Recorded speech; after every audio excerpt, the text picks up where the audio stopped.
खुलुमबाय लोगोफोर, नोंथांमोनखौ डियार ब्रह्म चेनेलाव आरो फिन खेबसेबाव बयखौबो बरायनाय बावहरबाय। आं दिनै नोंथांमोननि सिगाङाव आरोबाव माखासे खौरां लानानै फैबावलायबाय। आसा खालामो नोंथांमोना खौरांखौ नायनानै मोजां मोनगोन। दिनैनि गिबि खौराङावनो दङ राजखान्थियारि दोलो गण परिषद पार्टी (जिएसपि) आ बिपिएफजों लोगो जानो साखाफारा। बाक्सा जिल्लानि मसलपुर खाथिनि थामानायाव राजखान्थियारि दोलो गण सुरक्षा पार्टी (जिएसपि) आ समबाराव मोनसे गिदिर सुबुं सांग्रांथि मेल खुंदों। फैबाय थानाय बिटिसि बिसायख'थियाव माबोरै आगान होगोन बेनि सायाव गासैबो थाखोनि सुबुंफोरखौ माबोरै खुंनाय जागोन बेनि सायाव बे मेलाव खुंनाय जादोंमोन। गण सुरक्षा पार्टीनि बारग' आफादगिरि आरो क'क्राझार लक सभा बियाबनि बारग' एमपि नब कुमार सरनियायाबो बे मेलाव नुजाथिदोंमोन।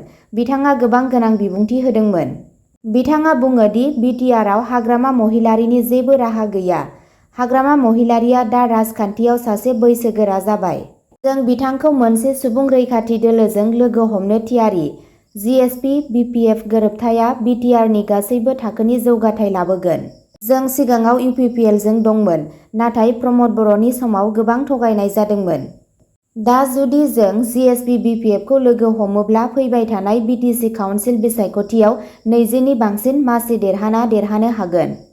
बे समावनो गण सुरक्षा पार्टीनि सासेल' MCLA धनश्याम दासआ बुंदों, जोंखौ माबोरैबा हमनानै गिबि मन्त्रि हिमन्त बिश्व शर्मा आरो प्रमद बर'खौ सोरखारनि बाहागो बानायदोंमोन।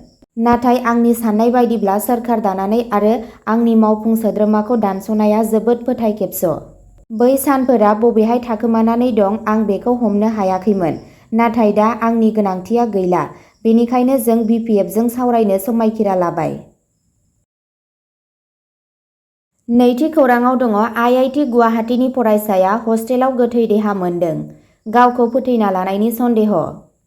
IIT गुवाहाटीनि फरायसाया हस्टेलनि खथायाव गोथै देहा मोन्दों। सासे 21 बोसोर बैसोनि BTechनि फरायसा बिमलेश कुमारखौ समबारनि फुङाव IIT गुवाहाटीनि ब्रह्मपुत्र हस्टेलाव थानाय गावनि हस्टेलनि खथायाव गोथै देहा मोननाय जादोंमोन। उत्तर प्रदेशनि थागिबिया अजद होनाय बायदियै गावखौ फोथैना लादोंमोन। थैनायनि गुबै जाहोना पस्टमर्टेम रिपर्टआ थाबथानानै दंमोन। बे जाथाया 1 दाननि गेजेराव फसंथानाव नैथि गावखौ फोथैनाय, जाय फरायसाफोरनि गोसोआरि सावस्रिनि बागै जिंगा सिखांदों। बिबानगिरिफोरा थासारिखौ नायबिजिरगासिनो दं। थामथि खौराङाव दङ बिटिआरआव इक' टुरिजमखौ जौगाहोनाय। White water river rafting guide ट्रेनिंआ जोबबाय। गुफुर दै रिभार राफ्टिं गाइड आरो सेफ्टि ट्रेनिंनि सायाव 5 साननि कर्सआ मैया कुसुगावनि रायमना हायुङारि पार्कनि संकस दैमायाव जोबहैयो। बिटिसिनि दावबायारि बिफानजों खुंजानाय बे फरायफारिनि थांखिया बिटिआरनि लाइमोनफोरखौ गुफुर दै राफ्टिं आरो रैखाथि खान्थियाव फोरोंथाय होनाय। बे हाबाफारिया सोरबिथिं दावबायनायखौ थुलुंगा होयो, ओनसोलारि लाइमोनफोरनि थाखाय साख्रि सोरजियो आरो बिटिआरनि मिथिंगायारि समायनाखौ दिन्थियो। गाहाय मावफुं सोद्रोमा प्रमद बर'आ दावबायनायखौ बांहोनाय आरो ओनसोलनि लाइमोनफोरखौ गोहो होनायाव बे फोरोंथायनि गोनांथिनि सायाव गोसो होयो। ब्रैथि खौराङाव दङ दृष्टिपथनि सायाव बिटिआरनि जाफुंसारनायनि सल'खौ शेयार खालामगोन सिएम प्रमद बर'आ। रेडिअ'आव बिटिआरनि जाफुंसारनायनि सल'खौ शेयार खालामगोन सिएम प्रमद बर'आ। मानगोनां गाहाय मावफुं सोद्रोमा प्रमद बर'निफ्राय खोनासंनो थाखाय 10 सेप्तेम्बर खालि फुंनि 11:30 रिंगायाव अल इन्डिया रेडिअ'नि आकाशबाणीजों ट्युन खालाम। खौरां बिजोंनिफ्राय मिथिनो मोननाय बायदियैब्ला बिथाङा दृष्टिपथ दिन्थिफुंनायाव थांनाय 3 बोसोराव गोजोन आरो दावगानायनि बिटिआर दावगानायनि सायाव सावरायगोन। नोंथाङा दूरदर्शननि निउजनियार एपआवबो लाइभ फोसावनायखौ नायनो हागोन। बिटिआरनि मोनफुंनायफोर आरो इयुननि सानथांखिफोरनि सोमोन्दै थोंजोङै सिएमनिफ्रायनो सोलोंनायनि बे खाबुखौ दाखोमा। बाथि खौराङाव दङ बिटिआरआव आबादखौ जौगाहोनाय, आबादारिफोरनो पावार टिलार रानदों। आबाद मावनो हानाय गोहोखौ बांहोनो थाखाय मोनसे मख'जाथाव राहा लानानै आबाद मेकानाइजेसन बिथांखिनि साब मिशन सिङाव मैया पावार टिलारफोरनि मोनसे फालिथायारि राननाय हाबाफारि खुंफुंनाय जादों। एमएलए अजय कुमार रायआ मुलाम्फा मोनग्राफोरनो टिलारफोर रानना होयो। बिटिआरनि आबादारिफोरनो 50% सोरखारि अनसुंथाइ होयो।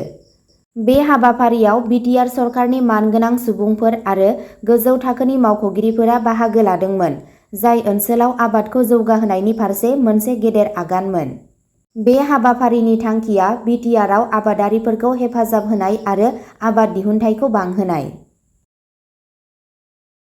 6थि खौराङाव दङ आधार कार्ड बानायनायनि थाखाय मोनब्रै जिल्लायाव 100% बांसिन सुबुं अनजिमाखौ मानिनो थाखाय गोदान नेम होदों। खौरां बिजोंनिफ्राय मिथिनो मोननाय बायदियैब्ला गिबि मन्थ्रि हिमन्त बिश्व शर्माया मोनब्रै जिल्लाफोर बरपेटा, धुबुरी, मरिगाव आरो नगावआव आधार कार्ड होनायनि सायाव जिंगा सिखांदों। गिबि मन्थ्रिनि बायदिब्ला बेफोर ओनसोलाव अनुमान खालामनाय सुबुं अनजिमानि रुजुनायाव बांसिन आधार कार्ड होनाय जादों, जेराव जारि खालामनायनि हारआ 100%नि बांसिन। बेयो जानो हाथाव आयेन बेरेखा हाबफैनाय आरो रैखाथिनि खैफोदफोरनि बादै जिंगा सिखांहोदों, गुबैयै गोबां मुस्लिम सुबुं अनजिमा थानाय ओनसोलफोराव। बेखौ फोजोबनो थाखाय आसाम सरकारा 1 अक्ट'बरनिफ्राय गोख्रोंसिन आधार आर'जलाइ नेम लाबोगोन, जायनि थाखाय आर'ज गाबगिरिफोरा गावसोरनि एनआरसि आर'जलाइ रसिद अनजिमा होनांगोन। बबेखानि साहा बागाननि सुबुं समाजखौ बे गोनांथिनिफ्राय रेहाय होनाय जागोन। बेजों लोगोसे 9,35,000निबो बांसिन सुबुंफोर, जायफोरनि बाय'मेट्रिक खारिखौ 2019 मायथाइयाव एनआरसि आपडेटनि समाव होबथानाय जादोंमोन, बिथांमोनहा सेप्तेम्बर 2024 मायथाइसिमाव गावसोरनि आधार कार्डफोरखौ मोननो थाखाय आरजाथाव जागोन। बबेखानि गिबि मन्थ्रिनि साननायफोरा जाथावना नेमखान्थिफोरखौ दिन्थियो। रोंग'साफोरा सांग्रां खालामो दि सुबुं अनजिमानि अनुमानफोरा नंगुबै सुबुं सानखोनि खारिखौ दिन्थिनो हाया होनना खौराङाव मोन्नाय जादों। 7थि खौराङाव दङ बिटिसि बिसायख'थियाव बिपिएफ दोलोआ हारसिङै जुजिगोन, बिपिएफ दोलोआ बिजेपिखौ जिंगासियाखै। बिटिसि बिसायख'थियाव हारसिङै जुजिगोन बिपिएफ दोलोआ। बिजेपिखौ लानानै बिपिएफआ जिंगासियाखै। ज' जानायनि सोमोन्दै जेबो रोखोमनि सावरायनाय जायाखै। बे बाथ्राखौ बुंदों बिपिएफ दोलोनि बुंथिगिरि आरो गाहाय नेहाथारि बेगम आखतारा आहमेदआ।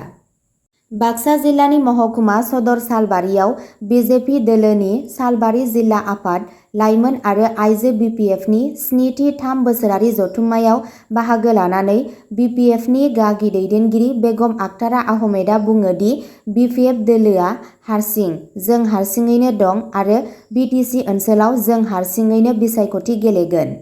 दिपेन बर'आ राजखान्थि दोलोनि आफादगिरिना बिथाङा मोनसे फरायसा आफादनिसो आफादगिरि। मोनसे राजखान्थियारि दोलोखौ फरायसा आफादा नागिरब्ला बहा जानो?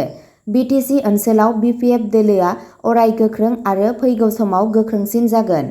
सोरबाया गावारि स्वार्थआव दोलो नागारनानै थांनायाव दोलोआ जेबो खहा जायाखै।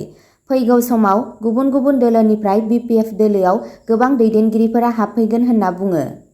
मेलाव आलासि महरै बाहागो लानानै बिबुंथि होयो मिरु आफादनि आफादगिरि भलाराम दैमारि, नारायण बसुमतारी, लहित दैमारि, प्रबिन दास, रनजित खेरखातारि, महन चन्द्र बसुमतारी, चिलाराय बसुमतारी, टिकेन्द्रजित बसुमतारी, कनक चन्द्र बर', माखन बसुमतारी, गाजिबर रेहमान, खालेन कुमार नार्जारी, मुक्तार आली, इब्राहिम आलीजों लोगोसे माखासे गागि दैदेनगिरिफोरा बाहागो लादोंमोन। अब्ला दिनैनि खौराङा एसेनोसै। जाय बिथांमोनहा सानसेनि फानजामुथिखौ नायनो गोसो, स्क्रिनाव होनाय चेनेल बड' इनफ' पइन्टआव थांनानै नायहैनो हागोन। चेनेलनि लिंकखौ डिस्क्रिप्शनाव होनाय जादों।